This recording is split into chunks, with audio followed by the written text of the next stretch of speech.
G20 उन 20 देशों का समूह है जिसमें विश्व की 2/3 जनसंख्या समाहित है। भारत अब इस G20 समूह का नेतृत्व करने जा रहा है, इसकी अध्यक्षता कर रहा है। ये हमारे भारत के लिए गर्व की बात है। आप कल्पना कर सकते हैं आजादी के अमृत काल में देश के सामने कितना बड़ा अवसर है। हर भारतवासी के लिए गर्व की बात है, उसका गौरव बढ़ाने वाली बात है। और मुझे खुशी है कि G20 के समिट पर भारत में और इस रूमन इंस्टीट्यूट में कुछ अलग अलग आयोजन हो रहे हैं। मैं यहाँ के तमाम स्टाफ को, यहाँ के शिक्षक को, खास करके स्पेशली शशांक सर को जो सौम्यता के प्रतीक है, मैं इनको धन्यवाद देना चाहता हूँ जिन्होंने मुझे दिलाने के लिए उनका धन्यवाद करता हूँ। दोस्तों, G20 का जो लोगो आप लोगों ने देखा होगा वो केवल लोगो मात्र नहीं है, वो एक प्रतीक चिन्ह नहीं है, यह एक संदेश है।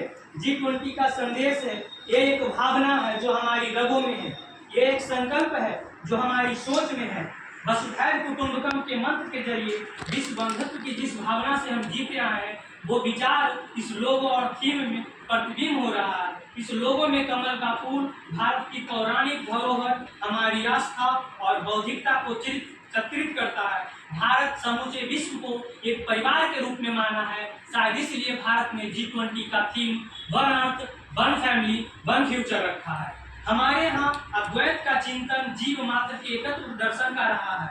ये दर्शन आज के वैश्विक द्वंद्वों और दुविधाओं का समाधान का माध्यम बने। इस लोगों और इस थीम के जरिए हमने संदेश दिया है, युद्ध से मुक्ति के लिए बुद्ध के मार्ग पर चलना ही होगा। और भारत ने युद्ध नहीं, बुद्ध दिया है। हिंसा के प्रतिरोध में महात्मा गांधी के जो समाधान है, G20 के जरिए भारत की उसकी वैश्विक प्रतिष्ठा को एक नई ऊर्जा मिल रही है। ये बात सही है कि दुनिया में भी G20 जैसे बड़े प्लेटफॉर्म्स का कई सम्मेलन हो रहा है, तो उनके अपने डिप्लोमेटिक्स और अपने जियोपॉलिटिकल मायने होते हैं, ये स्वाभाविक भी है। लेकिन भारत के लिए समिट केवल एक डिप्लोमेटिक मीटिंग नहीं है, भारत इसे अपने लिए एक नई जिम्मेदारी के रूप में देखता है।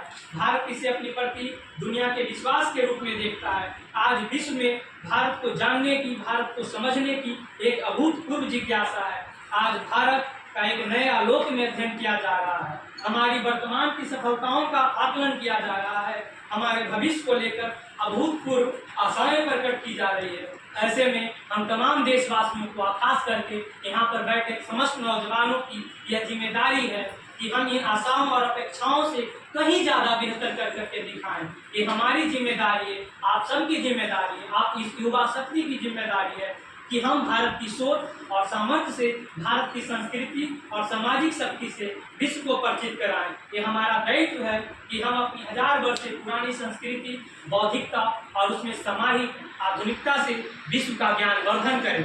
जिस तरह से हम सदियों और सहस्त्रवादियों से जय जगत के विचार को जीते आए हैं, आज हमें उस जीवंत कर आधुनिक विश्व के सामने प्रस्तुत करना होगा। हम सबको एक साथ मिलकर चलना होगा, सबको वैश्विक कर्तव्यों का बोध कराना होगा, विश्व के भविष्य में उनकी अपनी भागीदारी के लिए जागृत करना होगा और प्रेरित करना होगा। दोस्तों, आज जब भारत G20 की अध्यक्षता कर रहा है, तो आयोजन हमारे लिए मात्र 130 करोड़ भारतीयों की शक्ति और सामर्थ्य का प्रतिनिधित्व मात्र नहीं है, बल्कि भारत इस मुकाम पर पहुंचा है। लेकिन इसके पीछे हजारों वर्षों की बहुत अनंत पीड़ा जुड़ी। आप सबको मालूम है कि अंग्रेजों ने हमारे देश को 200 सालों तक गुलाम रखा है।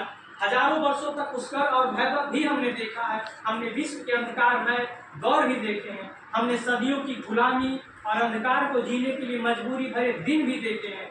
कितने ही आक्रांताओं और अत्याचारों का सामना करते हुए भारत एक जीवंत इतिहास को समेटे हुए आज यहाँ तक पहुँचा है। ये बातें बताते हुए मुझे हिंदी साहित्य के परम प्रख्यात कवि दुष्यंत कुमार की पंक्ति याद आ रही है कि इस नदी की धार में ठंडी हवा आती तो है, कि इस नदी की धार में ठंडी हवा आती तो है, नाव जर्जर ही सही लहरों से टकराती तो है, कि इस नदी के धार में ठंडी हवा आती तो है, नाव जर्जर ही सही लहरों से टकराती तो है, और एक चिंगारी कहीं से ढूंढ लाओ ये देश को, कि एक चिंगारी कहीं से ढूंढ लाओ ये दोस्त को, इस दिए में तेल से भीगी हुई बाती तो है, इस दिए में तेल से भीगी हुई।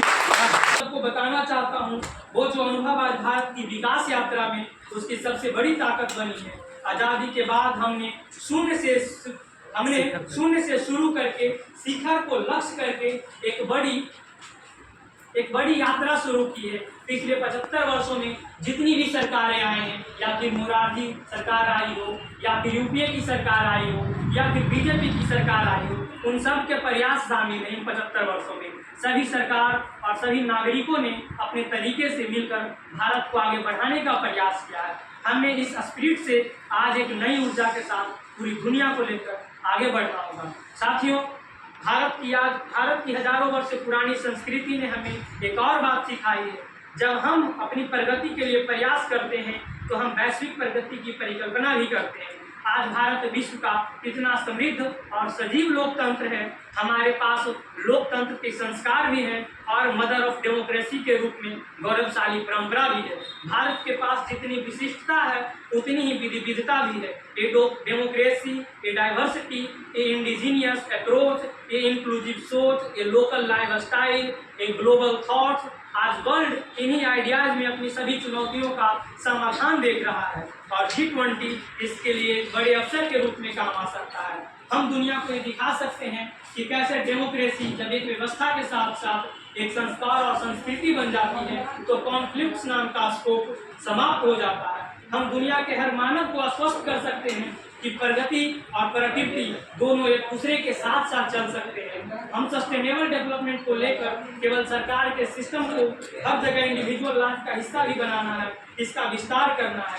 इन्वायरमेंट हमारे शरीर के लिए ग्लोबल केसेस के साथ साथ पर्सनल रिस्पॉन्सिबिलिटी भी बन जाती है। साथियों, आज विश्व इलाज की जगह आरोग्य को तलाश कर रहा है। हमारा आयुर्वेद, हमारा योग लेकर जिस दुनिया में एक नया विश्वास और उत्साह है, हम उसके विस्तार के लिए वैश्विक व्यवस्था बना सकते हैं। वैश्विक व्यवस्था बनाने का निर्माण कर रहे हैं।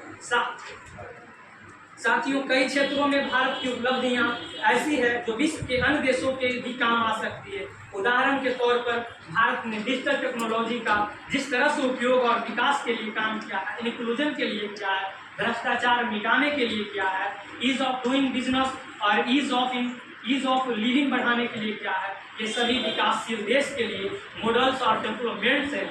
इसी तरह आज भारत वुमेन एम्पावरमेंट के तरह उस तरह बढ़कर वुमेन लेड डेवलपमेंट में प्रगति कर रहा है।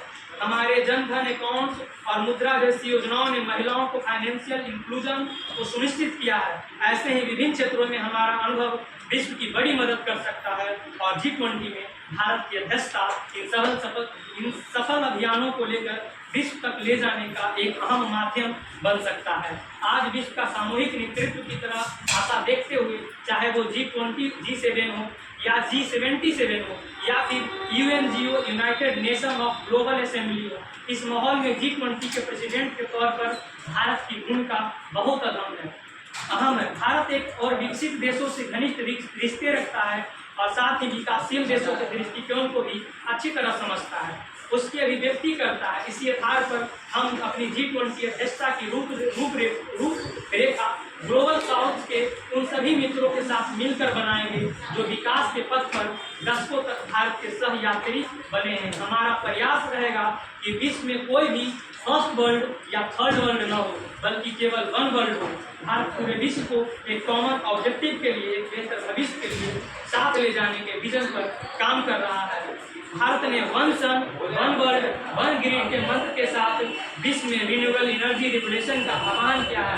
भारत ने वन अर्थ, वन हेल्थ के मंत्र के साथ ग्लोबल हेल्थ को मजबूत करने का अभियान भी शुरू किया है। और अब G20 में हमने मंत्र भी दिया है, one earth, one family, one future.